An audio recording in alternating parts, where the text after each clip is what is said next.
નમસ્કાર મિત્રો, આજે આપણે મેસી ફર્ગ્યુસન 241 ઉપર મોબા ઓટો સ્ટીરિંગ લગાવવાની હતી.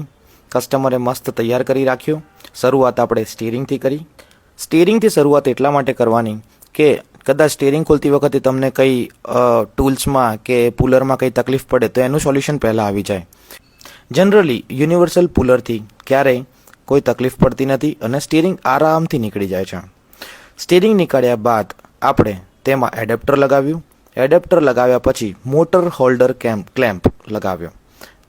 મોટર હોલ્ડર ક્લેમ્પ લાગી ગયા પછી એના પર આપણે મોટર બેસાડી દીધી. મોટર બેસાડ્યા બાદ એના પર સ્ટીરિંગ પણ લગાવી દીધું. સ્ટીરિંગ લગાવ્યા પછી જીપીએસ એન્ટેના લેફ્ટ અને રાઈટ સાઈડ લગાવી દીધા.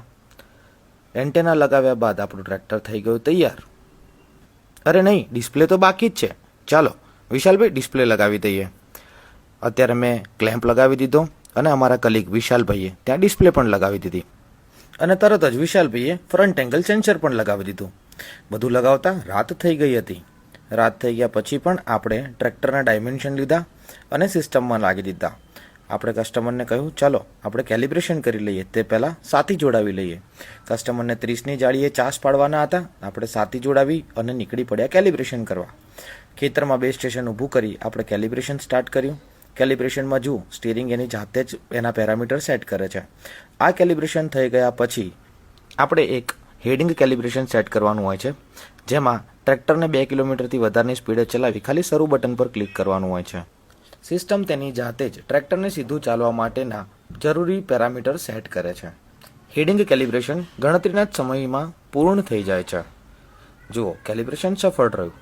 હવે કેલિબ્રેશન થયા બાદ આપણે ખેતરમાં જઈ સીધી રેખા સિલેક્ટ કરી એ પોઈન્ટ અને ત્યારબાદ બીજા છેડે જઈ બી પોઈન્ટ આપી ખેતરમાં પ્રોપર નામ આપી, જેથી આપણને ફ્યુચરમાં પણ આ ડિટેલ્સ મળી રહે એવા નામ આપી આપણે ઓટોમેટિક સિસ્ટમ સ્ટાર્ટ કરી દીધી.